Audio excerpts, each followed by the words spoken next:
Hey there, pod friends. It's Andy from the relative future of the cast you're about to listen to. It's been a while, I know. Things have come up.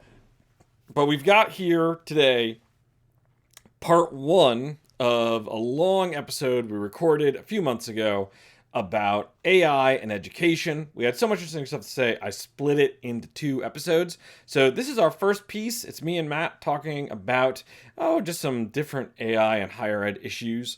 Listen to that and see what we have to say. And next week, a special second episode, the second half of this. So you're going to get two episodes, one right after another in the space of only a week. You lucky things. And then we'll have more for you a couple weeks after that. Thanks, everybody. And here is slightly past me and Matt having a conversation. Talk to you soon.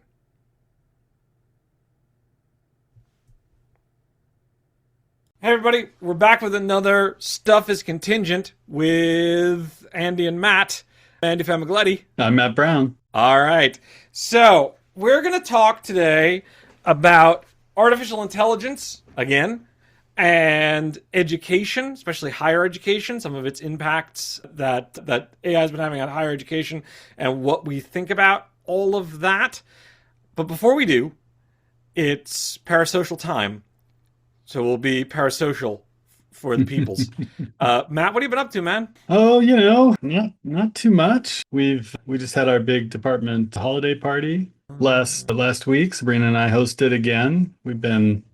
Since we moved here to Southern Illinois, nice. We've been really trying to build community through that kind of activity. It's really important to us. See, that's nice that you host that yourselves. Like, I feel like we used to have a department party at like a restaurant, and that was just like a meeting, but with booze. And then they moved it into a room on campus, and now it's just a meeting. I'm like, well, come on, guys. That was not my favorite. But yeah, actually hosting it, that's nice. You know, that makes connections. Yeah, how about you? What are you up to? I continue my over commitment to photography that I really shouldn't be doing. Like, I'm spending way too much time taking photographs when I probably should be doing other things, but I like it. I've sunk a lot of money into it now. It's very easy to sink a lot of money into photography. I got a film camera, a fairly inexpensive secondhand film camera, but the focus is just slightly off. So I've got to send it. I finally found a place that still does film camera repairs. I've got to send it to them to get it like fixed, and that's gonna go. That's not too bad in terms of money, but they're gonna have to hold it for like 2 weeks, and then what am I gonna do? Shoot digital? I guess I'll shoot digital. I guess I do have a really nice digital camera that I could also use. Which brings me to my parasocial question of the week, Matt. If you were gonna obtain something for a hobby of yours that you can't obtain because it's prohibitively expensive. If you suddenly came into a whole bunch of money and you had to spend it on some kind of hobby purchase, what prohibitively expensive hobby item do you think you would get that you might covet but you cannot afford? Ooh, that's a good question. So probably the hobby I sink the most time into these days is tabletop role-playing games. And one of the things that's like just an infinite pit of money is the little manipulables, the little figures and or minis we call them, and the things to make landscape and so on. So I think I would just pour a lot of money into various genres of miniature figures and map pieces and things like that. Maybe even a 3D printer that can do small scale, fine detail stuff in multiple colors. Yeah. You know, even pretty nice 3D printers have gotten more reasonable than you would think. Oh, really? Actually. Yeah. And in fact, I got a 3D printer. Did I tell you about this? I got a 3D printer like 2 years ago. And it's not a great 3D printer. I wouldn't use it to print like super, like what you're talking about would be one that's really, really good. This one is fine, but it's fine. And I got it for $180. Oh, which is ridiculous. yeah. And it both, you could print a mini with it. It wouldn't be like the mini that you've always wanted to spend, thousands of dollars on, but it's a mini. You could print it. All right, cool. I think I would get a medium format camera at this point. Yeah. Yeah. Those things are ridiculous, but they're pretty cool. Uh, Oh, and lenses. oh, yeah. I'm actually gonna take on a summer class for lens money this summer. Hopefully, they give me the summer class so I can get some lens money. Something All we right. something we just spent a or just in the process of spending a good chunk of change on is a piano. So Oh, really? yeah, I mean my partner Sabrina, who you know, obviously, she's been doing choir now for a little over a year here. She joined this Oh, yeah. local queer choir, and so she's been getting more into music, and I in my distance past was more into music than I am now, and we just decided that we needed to get a piano for our house since we have. That's right. You used to be in a band years ago, weren't Yes, you? I was Mr. Venn diagrams. Oh, yeah. Yeah. I forgot all about that. So, today we're going to talk about really three short pieces by three different authors. Mark Watkins, Can We Justify College? Carlo Rotella's A Professor, AI Has Changed My Classroom, but Not for the Worse. And Patrick Lynn's Why We're Not Using AI in This Course, Despite Its Obvious Benefits. And it's kind of follow-up piece, How to Justify an AI Ban in Your Classroom. So first, the Mark Watkins piece, Can We Justify College? Mark is one of my favorite authors on AI and higher ed. I read his blog, Rhetorica, for his thoughts about that pretty consistently. I like it a lot. I recommend it to everybody. He's had a lot to say about AI and higher ed in the past, and he's been engaged with AI in the classroom in ways that I think are really interesting.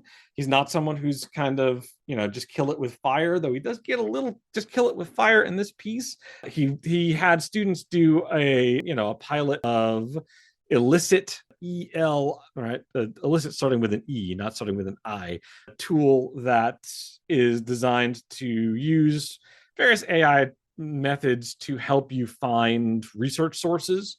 He did a really interesting pilot study of that and found that it had both some benefits and some potential drawbacks for higher ed students. But this piece, Can We Justify College, is Mark responding to kind of what he's seeing in the broader economy, thinking about how it looks like maybe there's already some impact of AI, if not as a technology, then as a rhetoric in how companies are hiring or retaining people in white collar jobs and automation based layoffs, whether that's because of AI or because AI gives a kind of rhetorical cover for an idea, seem like they're already a thing. And that potentially makes the sorts of jobs we have traditionally trained students for in four-year universities potentially much less lucrative. Like, what are they going to do after college if these companies are automating these sorts of jobs in ways that might make them less likely to hire people in the future. And the statement he closes with, I think, is really kind of a powerful one, and one that I think speaks to our limits to sort of solve this at the level of higher education. Mark says there's no resolving that, right? That being these larger economic forces. Not with resisting AI by teaching students about critical AI literacy to help them process these impacts on society, and not by adopting it through AI fluency initiatives that promise students the skills they need to be AI ready. So yeah, so Mark here is kind of laying out a really problematic, really kind of a scary vision for what employment for our students looks like. I think his title for the blog post, Can We Justify College, is meant to be provocative, but also meant to kind of get us thinking about, like, what does that mean? What does college look like? If employment into traditional post university jobs is not what it once was, or is not valued in the way that it once was. AI could do a couple of different things here. It could drive all out replacement of different kinds of work, or it could de-skill particular kinds of work. So, yes, someone is still doing that job, but the job has been de-skilled, and thus no longer can someone doing the job command a premium, or maybe doesn't even require the kind of education that they once did. So I guess that's my read of what Mark's saying there. I have some thoughts about what that means, what we need to think about, and what that brings up for me. But I guess, yeah, Matt, what did you think? What was your takeaway from reading the piece? Yeah, I mean, what's striking to me is that when he asks, can we justify college, right?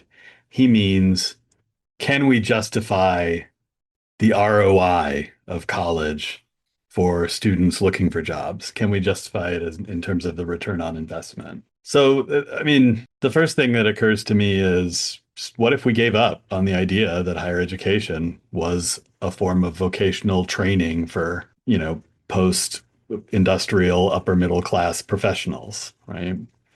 What if we think about the goal of higher education differently, as inculcating flexible lifetime learning skills, respect for the value of expertise, civic virtues, artful communication, or just like becoming an interesting and well-rounded person, right? Those are the things that I think, at least some of those things are things I think that we teach in philosophy classes, right?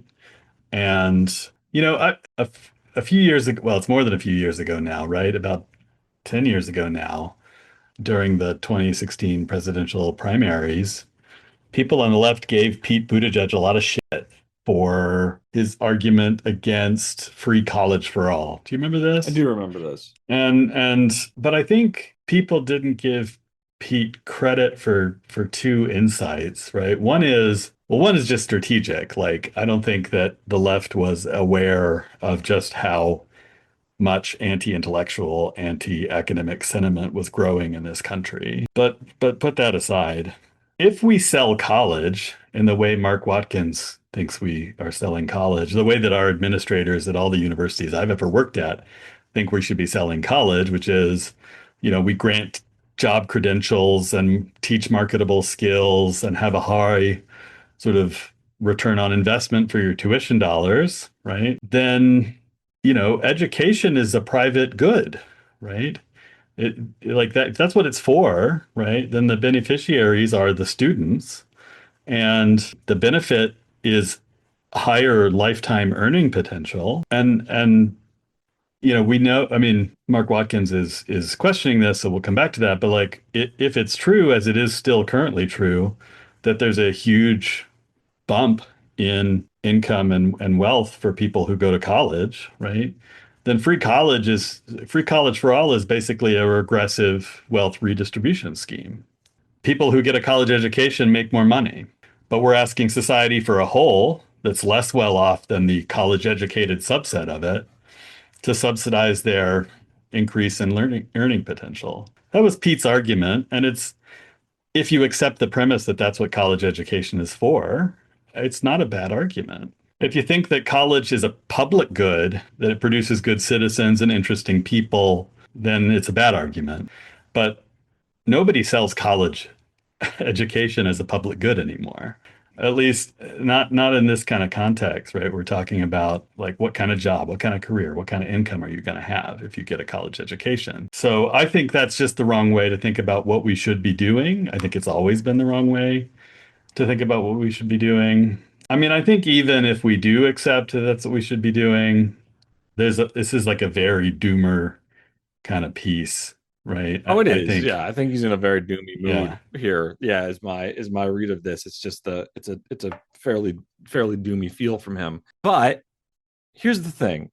It's not like this is the first time that we've realized that college as a private good is gonna bite us in the butt. Like we've been having this discussion. Certainly, faculty have been having this discussion for as long as I've been in academia, right? So, like close to 25 years now, we've been, well, we can't just talk about this as a private good. We're not vocational training. They want us to be vocational training, but that's not what we are. We're trying to be this other thing. And I think the thing that trips us up, and the thing I don't think we have thought all the way through, is that our model for we're not vocational training, I'm making air quotes here. This is no longer going to be a video podcast. So I'll tell you, I'm making air quotes. The argument for we're not vocational training is based on a vision of the university from really before the middle of the 20th century, before anything like as many people as currently go to post-secondary education, right, went to post-secondary education. The vision of like, you're going to be this sort of, well-rounded intellectual when you come out of college. We're not going to prepare you for a particular job. That's a, like, I think that's a really, like, let me be very clear here. My vision of what college is for is we should be not doing vocational training, right? We should be trying to build people into something more than widgets, more than kind of narrow one-dimensional professionals that can fit into a particular job role. I absolutely think we should be doing that. That's what we should be doing. But I don't think universities have actually been have actually have I don't think universities actually have a model of what it looks like to do that for the kind of broad public that, especially universities like mine, which is a regional public university. We teach students, many first generation college students, many college students from a wide variety of backgrounds, many students who, they're first generation. Nobody in their family's gone to college before. So they're new to this experience. They're new to the world of higher education. And they come from demographics by definition who weren't getting college educations before, because hardly anybody was getting college educations before the middle of the 20th century. And that, in grand historical terms, especially when we think about universities, which are these incredibly long-lived things, is not all that long ago. So the question is, what would it look like? What kind of social changes would be necessary? Because I don't think it's just educational changes. We'd have to think about much larger social changes. And I think that's what's making Mark so doomy in this one. And that's what made me feel kind of doomy when I wrote about something similar to this in a blog post of mine that I'll link to in the show notes, called Either the Banking Model of Education Goes or We All Do, which kind of was making the same point as Mark. Like, if the goal of college education is understood by society and by students as a credential that gets you a job, then AI is a crisis for it by definition, both because of its impact on the world of work, where jobs, for a variety of reasons, could become less lucrative, and because if your goal is just, I'm going to give you this money, you're going to give me this credential, I take the credential and I go get a job, then of course you cheat. Like, why wouldn't you cheat? You'd be stupid not to cheat if the only thing to get is the credential. Like, if that's all that matters, then yeah, like, just do as little as work. Like, why are you paying in money and work? Just pay with the money, get the credential, go get the job, right? And then the only reason we're trying to stop cheating is that the credential is supposed to be matched to something special about the student. We're like validating that they have some particular skill set on behalf of an employer. And then we are very much kind of in this very cop mode of like, oh, well, let's make sure we've assessed everyone to make sure they're in these very narrow product specs that then can be slotted down into this job or that one. And so I think that's a real problem. But as I kind of talked about in my post, as I think Mark hints to in his, it's very hard to solve this as educators, right? We almost need bigger policy solutions, don't you think? Or what does that look like? Well, I mean, I guess I have two different kinds of thoughts about this. I mean, one is one is look, the traditional liberal arts didn't go away when the GI Bill passed, right? Like philosophy, mathematics, literature, history, psychology. These are not primarily like vocational degrees in the way that they're still structured, right? Right. One of the fights I've been having at my university, also a regional public university that's, struggling a little bit, and deals a lot with first generation, and we were considered an opportunity university, right? Is one of the things I've been struggling with is these fucking bean counters. Can I say fucking on the I'm just gonna podcast? beep it, man. I figured out how to beep things Okay. last time. Yeah.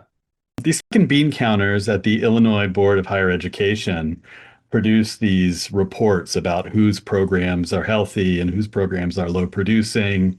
And it's not based only on absolute numbers, but also on their estimates about the workforce need for different kinds of majors. There is only one category of job that philosophy majors fit, according to them, and it's philosophy teachers.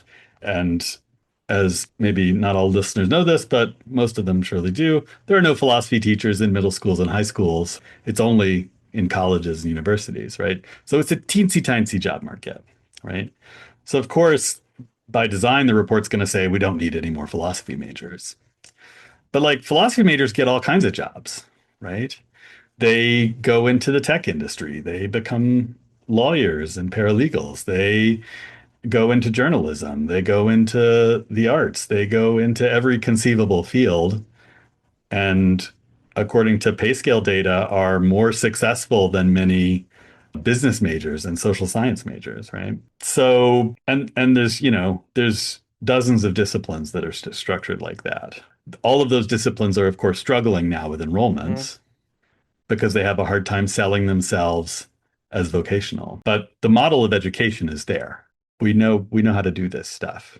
I think the complicating thing, and I don't make any friends at my faculty meetings when I bring this up, but the complicating thing with the kind of statistics you're quoting about what majors in philosophy, or for that matter, majors in English, which is, the program I teach in, for their earnings that, they do tend to do okay, is that it can't sort out self-selection, that in some cases, the students who choose to major in these less vocational things are coming from middle class backgrounds, they have middle class family connections, and that their connections and their broader background are what got them those jobs and not their degrees. And that's the kind of difficult, like these are all the difficult moving parts that we have to kind of, I think, untie and figure out how to rearrange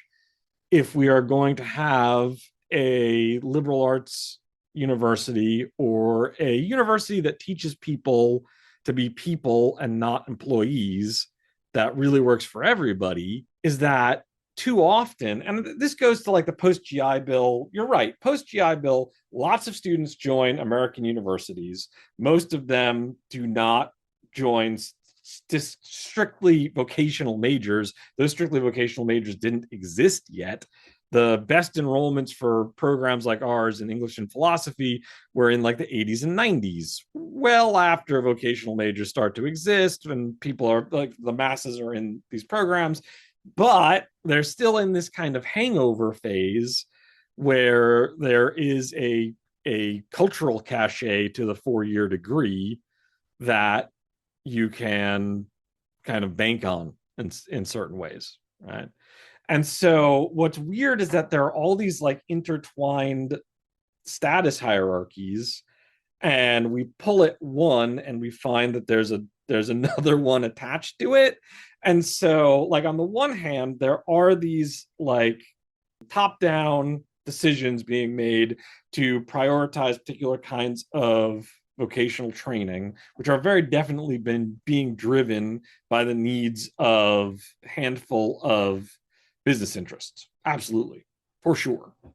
But when you have students that are not able to rely on some of the like soft hierarchy markers that other students might be able to rely on, if they don't have access to certain forms of privilege, then I think there's a very reasonable reason why they are drawn to those like harder, like that assurance of that vocational degree. Now, oftentimes those assurances are in fact quite fraudulent, right? That's the other tricky part there is that they're given these assurances, but then because of the way that the job market changes, like God help us if anybody actually spun up a prompt engineering, I'm doing air quotes again, prompt engineering degree 2 years ago when I told everybody that prompt engineering was not going to be a thing. Prompt engineering is not a thing, right? Right. No, but right, that's Yeah. so this is where things get very complicated for me. I mean, there is some research about that tries to control for some of these Mm, things to try to actually get at do different do different degrees actually provide a benefit. There's been some research on this in philosophy specifically, and it's complicated social science research, so it's not going to generate any kind of certainty, but it's suggestive of a kind of it's not just that privileged people do well and privileged people go into fields like philosophy. right. But to come back to the doomer Mm, thing, I mean, there's two kinds of jobs that college graduates get. There's jobs where they do useful things, right? And then there's what David Graeber calls bullshit jobs. yeah. And like I think a lot of white collar jobs we can both agree are bullshit jobs, right? I don't maybe you don't agree, but anyway, I think a lot of white collar I think jobs that's are bullshit entirely jobs. possible. Yeah. I'm Yeah. not as certain of that as I once was, but I think probably there's a fair number. Yeah. Yeah. And, you know, I mean, partly this gets to the question of like, what are we talking about when we talk about AI? But if we're talking about LLMs, right, there's really like one thing that they're good at, which is bullshitting, right?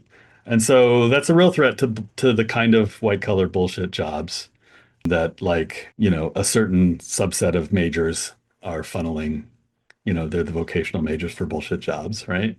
And that's a potential problem because LLM is not good at anything else, right? I don't think it's going to actually be so disruptive to in the long term. In the short term, it can, of course, be quite disruptive, but in the long term, putting AI in is going to make things worse and it's going to hurt the bottom line, and their companies are going to get rid of it, right? For the useful jobs. Now, there are other kinds of AI which are not so useless as LLMs, right? They're like domain specific uses of these technologies to do specific kinds of tasks that can be a problem, but that's not where all the attention and money and hype is at the moment, right? I think we should. There's a conversation I want to have about what LLMs are good for. I think comes more naturally out of one of the other things we read. I want to come back to that. I will say I'm not sure that the LLM as a technology is only ever good for bullshit. I think it may have more going on than that. But I think in terms of the larger question of impact, I guess the main thing, let me just put this out there. Would you say like there is there's something about the way Mark is situating us inside of a larger economy. Is there something here like what do we do as educators in response to this? And what do we need larger policy changes to address? Like there's a question of like what can we handle in the classroom, which is what most of our other authors that we're talking about today are talking about. They're talking about here's what we did in our class, right? This is how we structured our classes, what we did in it. This was the response. I think that's interesting to talk about. What I like about what Mark brings in is his idea of like what the limits are to our ability to do that. Like whatever we do in our classes, these larger forces that are at play in our socioeconomic sort of space are going to influence how our institutions do and how our students do in ways that what we do in our classes can't necessarily control. What do you think about that? Like in terms of that as a takeaway? Sure. Yeah. I mean, there's a lot of this that we're talking about in terms of the job market and even, how higher education is packaged and sold to the public that is like way above our heads Yeah. in terms of policy stuff. So, yes, one thing we need to work on is, our representatives and the sort of policymakers that listen to us the public, not us, you and me, because I don't think there are any of those people who listen to me. We need to be working on them about a lot of this stuff because yeah, I mean, like we can't fix we can't fix this in the classroom, right? I mean, we can't. I mean, in a certain sense, we can. Like, I don't teach classes that aim to get anybody a specific kind of job, except when I'm teaching PhD students in philosophy and trying to get them jobs in the professoriate, Right. right? Like, that's the only vocational education I do, right? When I'm teaching, intro to logic or a class on John Dewey, like it, I'm teaching to the ideals that I think higher education ought to serve already, No, and me right? too. And those I don't think are so like I think we're articulating very similar ideals. I think, to come back to your earlier point about anti-intellectualism and its role in our larger social debates, I think that's one of the things we really have to think about how to speak to, right? Like how do we rebuild trust? How do we rebuild connections? I think that's really difficult to do because, in part, because we live in a social media space where the kind of code switching that you might have to do in order to build connections with very different constituencies and demographics is very, very hard to do because you have to be this same authentic self across every space because you're in, a sort of unified social media space. But yeah, I think to Mark Watkins' point in here, like the kind of policy changes he's thinking about and the kind of marketing change and narrative change that you're talking about. Like, how do we sell college? How do we explain what it's for? I think there's no real way to address that without addressing anti-intellectualism, right? Without building a better story, a more attractive story of who we are and why, yeah, why should someone like the people that I think Pete Buttigieg was trying to get to support his campaign in 2016, someone who's working as an auto mechanic or working as a home health aide without a 4-year college degree. Like, why should they be sympathetic to the idea of tax dollars going to subsidize, people learning how to be whole human beings, right? Is a phrase that often gets thrown around in these. We're going to teach people how to be whole human beings. What, do auto mechanics not know how to be whole human beings? Right? Do home health aides not know that because they never finished? Is everyone without a 4-year degree not a whole human being? Like, I get what we're trying to say when we talk about like human values and teaching people how to be like fully human. And I get that. And I know what that means. And I've said things like that myself, but I think we have to realize how that sounds when we're talking to the 60+% of the population that still doesn't have a 4-year degree, right? It's more than that, right? A very significant part of the population. Like, it can't be like you have to be like us to be fully human. I think is a thing that we sometimes slip into, and we do so at our peril. And we've got to think about, how do we sell this? How do we sell that holistic vision of education, which I love, which I talk about my students with all the time, without grounding it in this really singular humanness that I think is both rhetorically and, ethically pretty problematic. And I often hear folks go back to that, and I go back to that sometimes when I don't realize it. I think we gotta get away from it. All right. Any last thoughts about Mark, and then maybe we move on to one of our other readings. No, I think yeah, that kind of covers it. All right.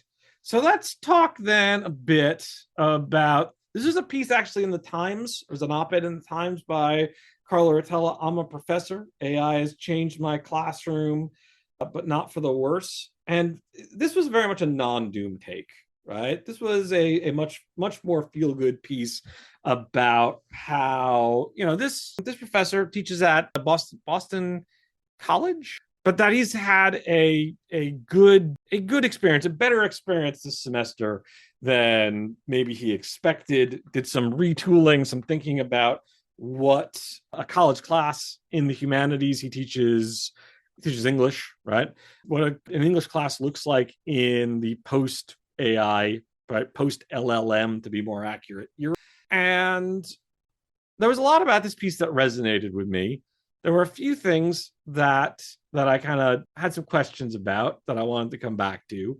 But the piece that resonated with me most was when he kind of lays out the fundamentals of what he thinks makes an AI resistant humanities or English class. He says pen and paper and oral testing, teaching the process of writing rather than just assigning papers, and greater emphasis on what happens in the classroom. I think that's pretty right on. That's what I've been talking about with my first year writing program as we've tried to retool to adapt to the presence of the LLM.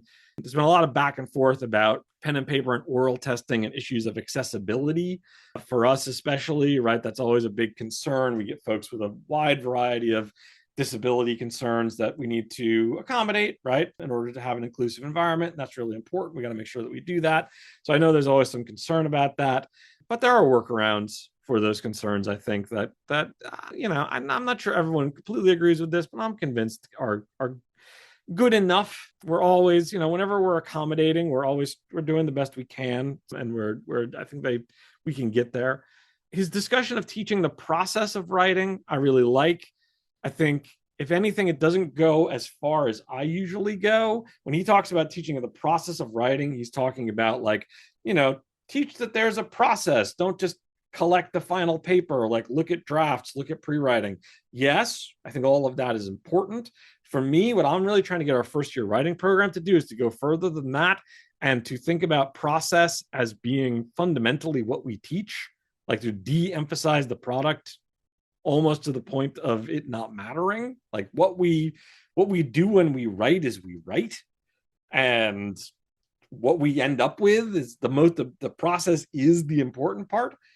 And yeah, a greater emphasis on what happens in the classroom. Absolutely. Like that embodied experience of being in the class together is, I think, the thing we have always needed to trade on. We've needed to trade on since at least the internet, right? Because this is what we were talking about back during the MOOC era, right? The brief era of the massively online open course, which I famously was once very mad about on video.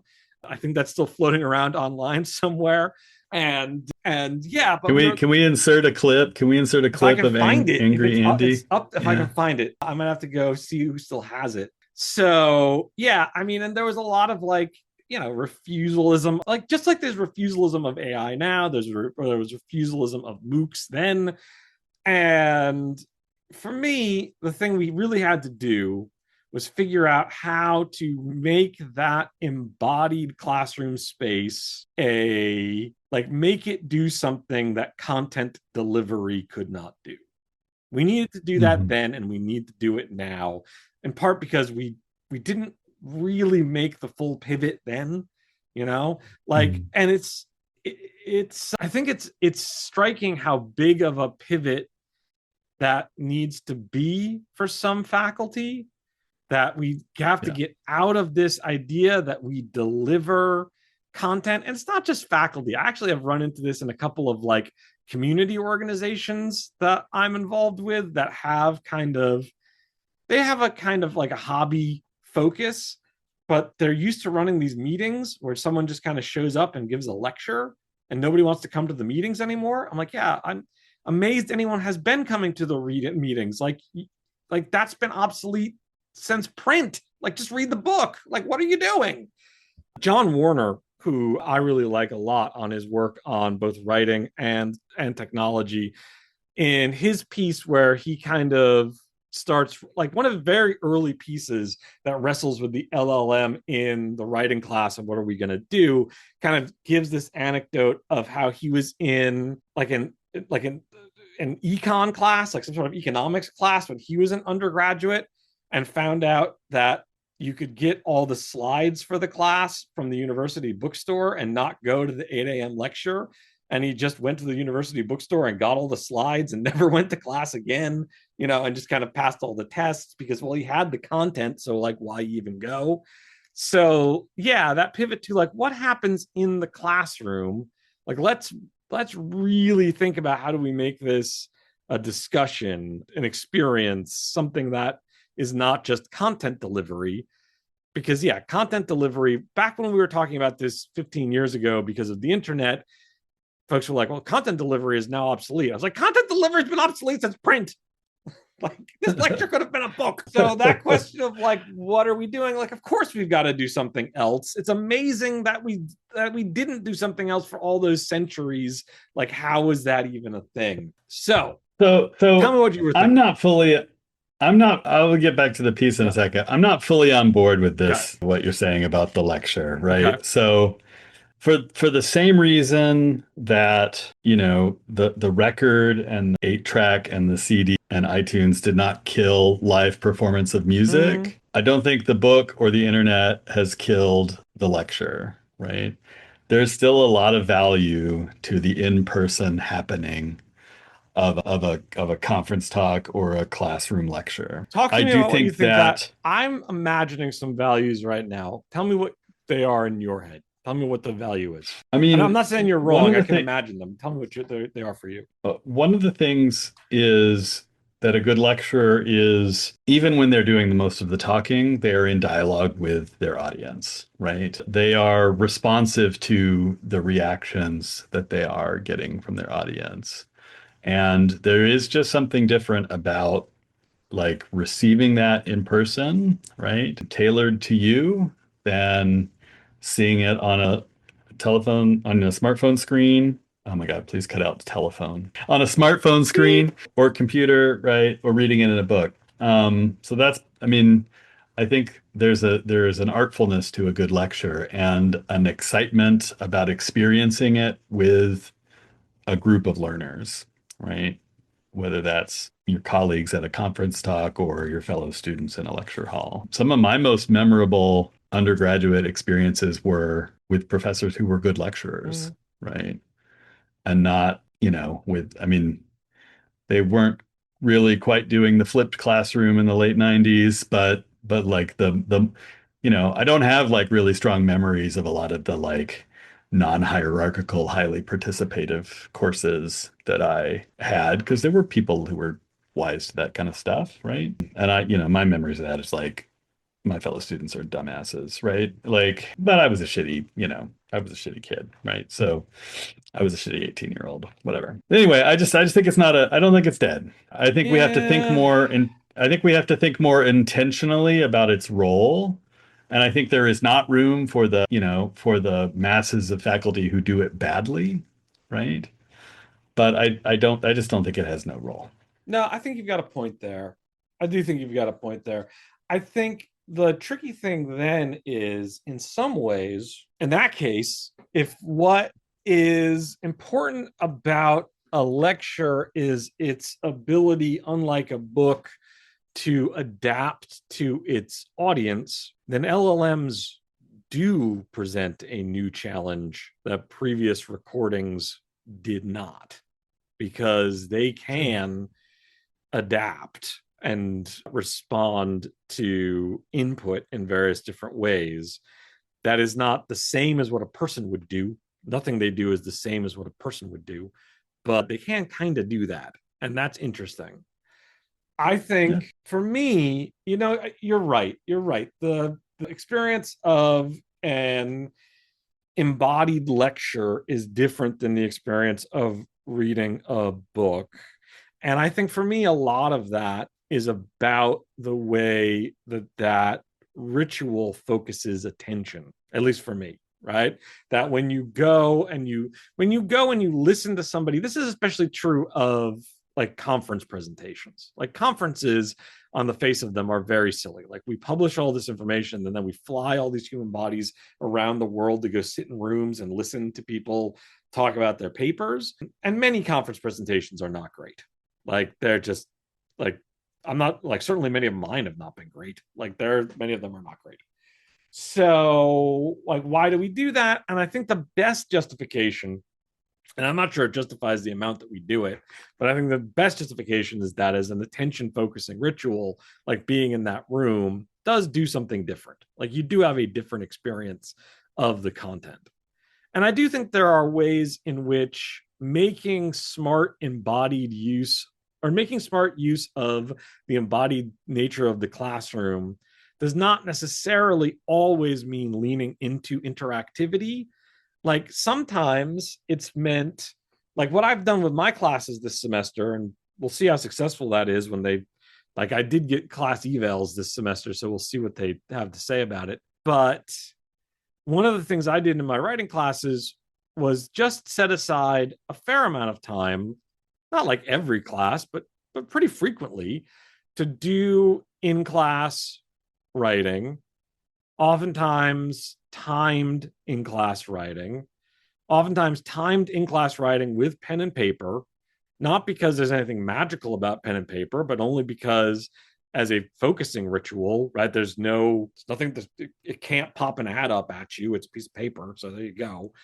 And I usually would write in solidarity with my students. Like I wasn't necessarily writing the same thing as them. Sometimes I would. Like if I thought it was like a prompt where my response to the prompt was going to inform my conversation with them about their responses to the prompt, I'd write my own response to the prompt. And sometimes I would tell them, I'm like, listen, I've already written this 4 times. Like I'm not writing that. I'm going to go work on something else I'm writing right now, but I'm going to sit here and write on a piece of paper, and I'm going to put my phone away and you're going to put your phones away. We're going to do it together. And I'd say this is going to feel like it's a long time, and that's a gift. Like in the end, your life is going to feel like a shorter time than you'd wanted. So the fact that this 10 minutes is going to drag on and on and on, that's you can thank me for that later. That is the gift of time, right? And my perception of how that worked is it worked okay. And that was not like a super interactive experience. We were quietly writing together in a room. Like if you just broke down what we were doing, yeah, I mean, yeah, you can quietly write by yourself. There's no real reason to be there. But yes, like having the body in that space, making use of it. And a good lecture can do that. And there is space for that. And you're right, I shouldn't be. But I think our emphasis on it and our emphasis on content is what I would stick with. If our goal is to deliver content, there are any number of other ways to do that.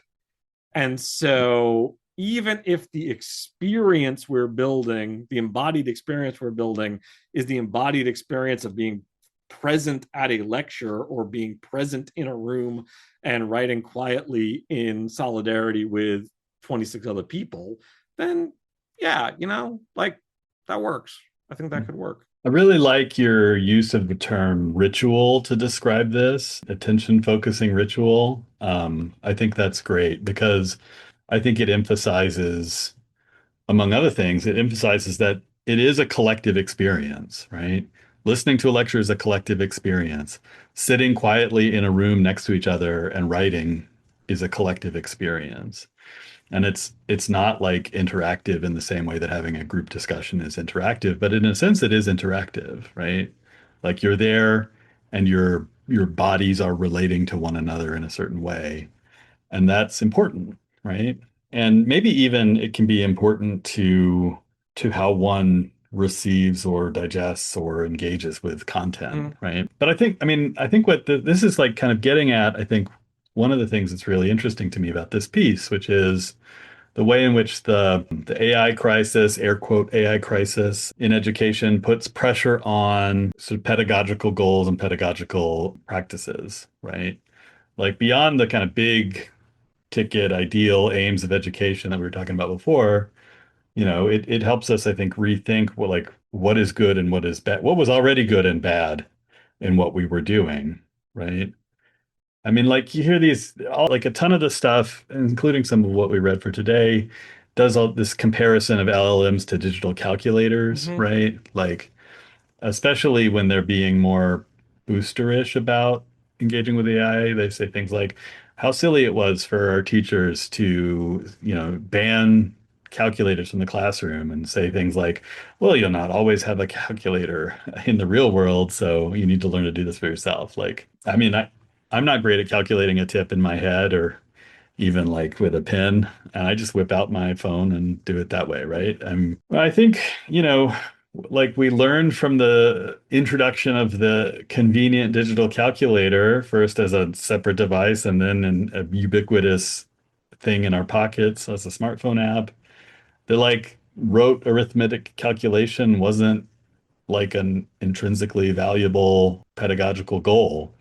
It was only an instrumentally valuable pedagogical goal under a very specific sort of technological, social, cultural context, which is gone now, Yeah. right? But yeah, and but there are lots of our goals and our practices that are either instrumentally or intrinsically valuable, right? So like on a more another analogy you often hear in these discussions on the critical side usually is comparing like lifting weights in the gym to like lifting weights with a forklift, Mm-hmm. right?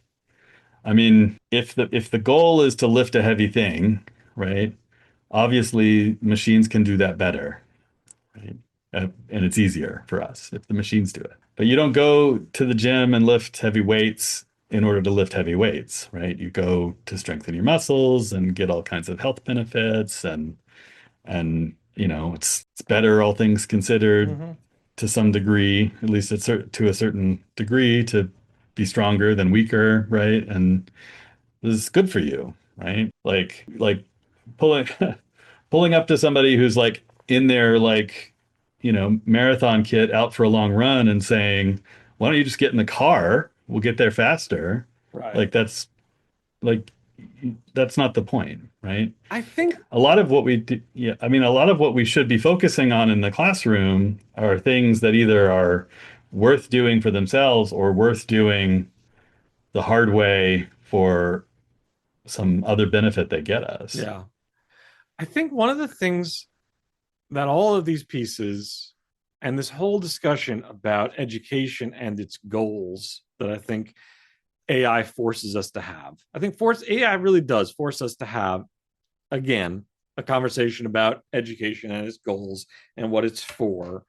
Is I think one way of thinking about this is in the frame of the kind of Marxist kind of divide between market value and use value, right? Like in some ways, what we've been selling when we sell degrees and credentials is the market value of education, exchange value. What can I exchange this for? And when we start to try to step away from that, we're starting to try to think about like use value. Like, what is the real value of this to a person? Like, what is the value of like education qua education, not just as a thing that we exchange for something else. And I think the tricky thing is like, man, the reason we use exchange value so much, the reason we tend to come back to exchange value, like even the Soviets still had money.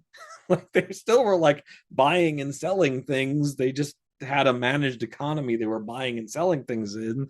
So like the reason that exchange value is so hard to get away from is that use value requires us to have some kind of shared values, some kind of shared sense of use that is really hard to build at scale, right? If we talk about, and this comes back to my comment earlier about like, building up, helping people become more fully realized human beings, which I think is an idea that runs through this piece as well, right? That one of the things that's happening if we embrace this pedagogy of being more present in the classroom and having a more authentic connection with students, which are both good things, is that well, we're going to help people build themselves up as people. And then the exercise analogy speaks to that. Like, why do we go to the gym?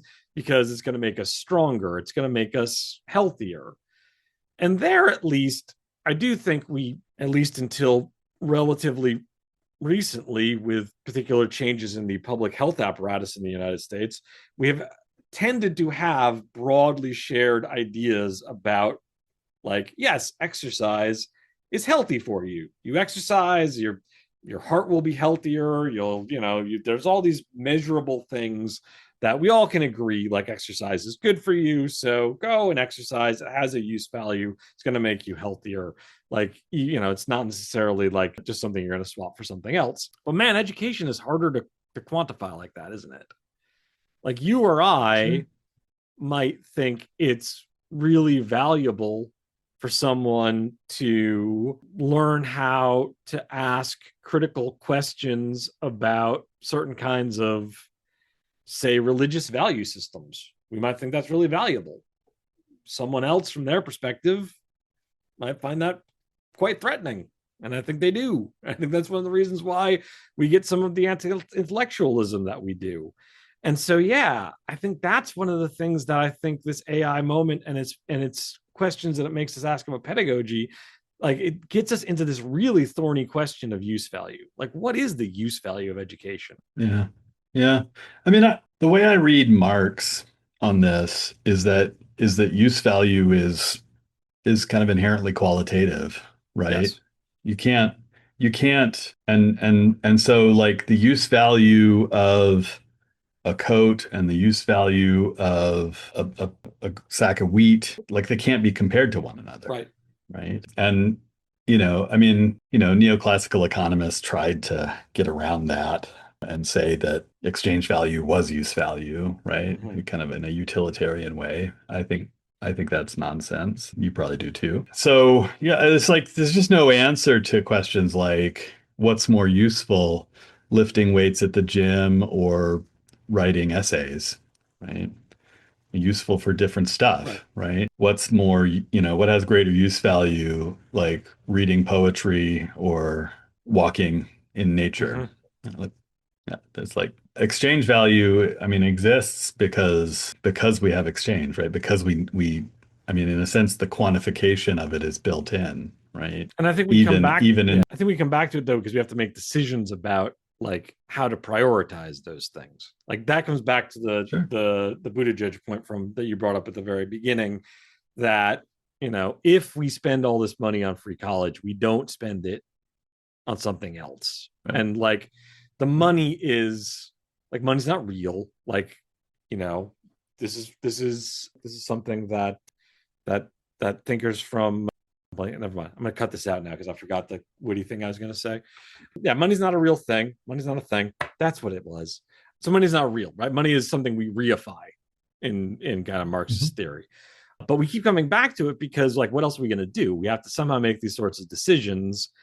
I think for very vulgar Marxism, I think, to go back to my debate about clearing things away from previously, like we want, or there's this idea that if we dig down deep enough, we're going to find some like unified essential thing at base that we all agree on. And man, I don't think we do.